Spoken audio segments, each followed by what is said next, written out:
Is that him?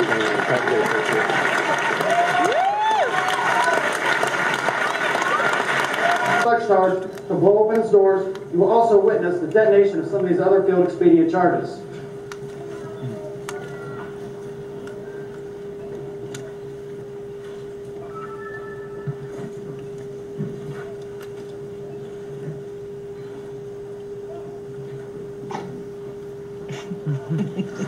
Was it a dud?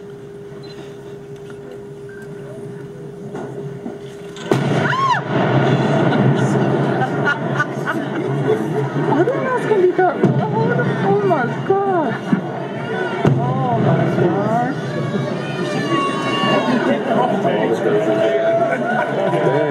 Oh my gosh. Woo! Oh my gosh. That scared me.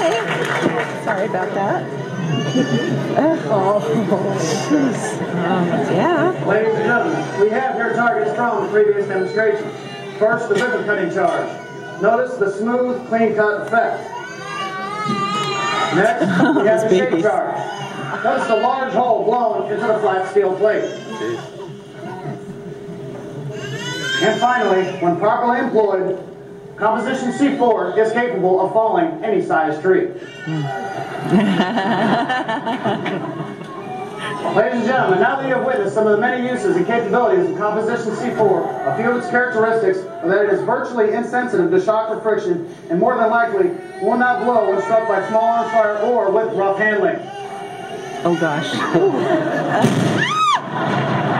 my God. You really drew that, did that? Did that? Oh my God.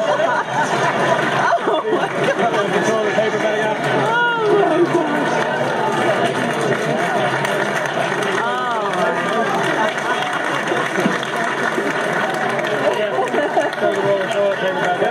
Another technique and capability the Ranger is trained in is military mountaineering.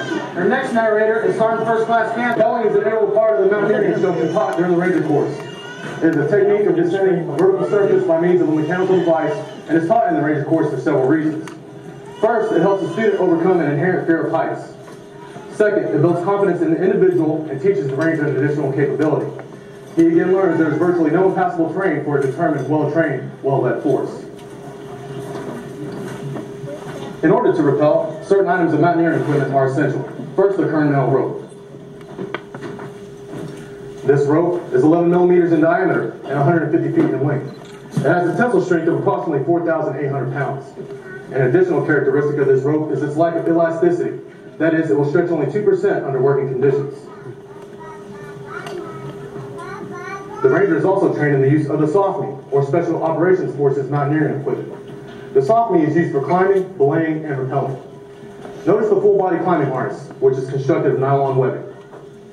The utility rope, which is 9 millimeters in diameter and 14 feet in length, and attaches to the harness through 4 points of contact. The figure 8 descender, which acts as a friction brake device. And the locking snap link, with a tensile strength of 2,000 pounds. Also, heavy leather work gloves are worn to prevent burning of the hands. To rappel, the Ranger faces the climbing rope with the anchor point to his left and forms a bite with this rope. He feeds this bite up through the larger hole of the figure 8 and through the gate of the locking snap link, which he then tightens.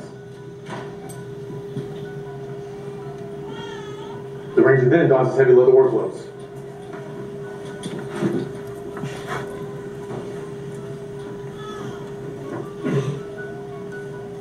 To descend, the Ranger faces the anchor point and merely begins walking backwards down the cliff. If at any point during his descent the Ranger wishes to stop, he merely applies the brake. That is, he tightens the grip of his right hand around the rope. The right hand supports his weight and controls his rate of descent. The left hand is merely a balancing or stabilizing agent.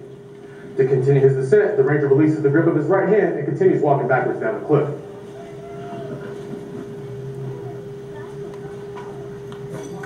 In many cases, it will be necessary to haul personnel and equipment up a vertical surface. For this purpose, the Ranger is taught the use of the vertical haul line. It consists of a large heavy A-frame constructed and lashed together at the top of the cliff with sufficient climbing rope to reach the bottom. The ends of the rope run through a pulley or snap link and are tied together creating what is known as the endless rope. At opposite extremes of this rope are tied to butterfly knots. The ranger engages the snap link with a butterfly knot and begins climbing the knotted rope, which also extends from the top of the cliff. The men at the bottom assist the ranger by pulling down on the endless rope. As the ranger ascends, a second butterfly knot reaches the bottom, where a second ranger can engage the snap link and continue to climb to the top. Another type of rappel the ranger is trained in is the Australian rappel. On rappel! Oh my gosh. This type of rappel allows the ranger to observe in the direction he is descending. Notice his right hand is his brake hand, thus allowing his left hand free to fire his weapon should it become necessary during his descent. Yeah, baby. Woo!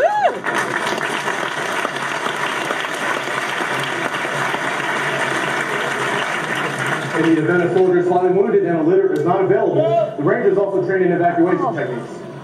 This method is the piggyback evacuation. The patient is secured to the ranger by means of a utility rope and, as the term implies, rides piggyback fashion down the face of the cliff. Notice there is also a belay line which extends from the top of the cliff. However, the belayer does not control the ranger's descent. He is there merely to arrest movement in the event of an emergency.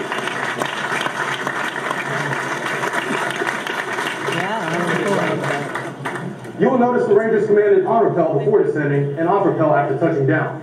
The term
Currently in the United States Army, each corps and division commander has dedicated long-range surveillance units, or alerts units.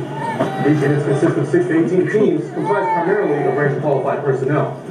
The primary mission of Alert U is to identify enemy personnel and equipment and report these observations to Corps and Division G2s, thus enabling the commander to direct his resources on the battlefield to defeat the enemy. Because Alert U is highly skilled and will be called upon to perform hazardous missions in various climate and terrain, certain exfiltration techniques have been devised to ensure these men are available for future operations. One of these techniques is to lift them out of an area utilizing a spies rig and a helicopter. The spy system consists of a 2-in-1 type braided nylon rope, 1 inch far short. Once again, the first action you will observe is the aircraft commander stabilizing his aircraft over the target area. Once stabilized, a bag will be thrown to the team on the ground. Inside the bag is a spy rope. The bag is used to prevent the rope from becoming entangled beneath the aircraft. The men will engage the harness assembly with the rope and then signal the aircraft commander, who will then lift them straight up above treetop level and avoiding any obstacles in the immediate vicinity, move out in the desired direction of flight. Ladies and gentlemen, please direct your attention to the demonstration area on the flight floor.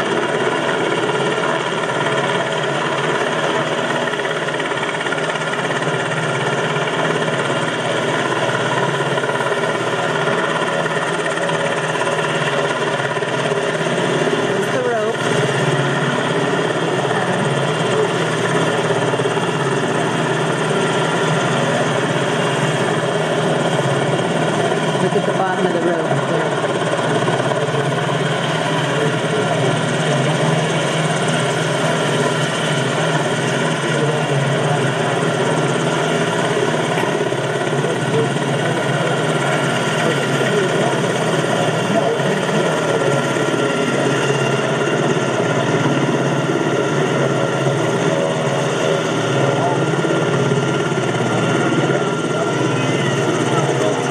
Yeah.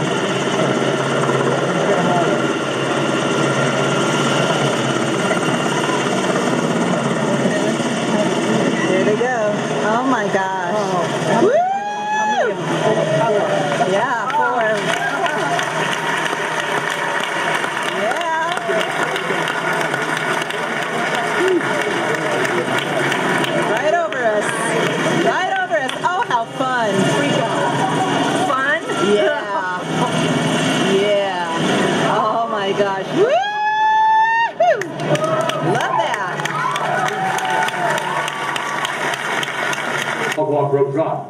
This consists of climbing the vertical ladder, walking across the horizontal log, and negotiating a small step obstacle in the center of the log. Take pictures. Once on the far side, he will mount the rope, where using the commando crawl, he will move out to the Ranger tab, where he will hang free and request permission to drop some 40 feet into the water.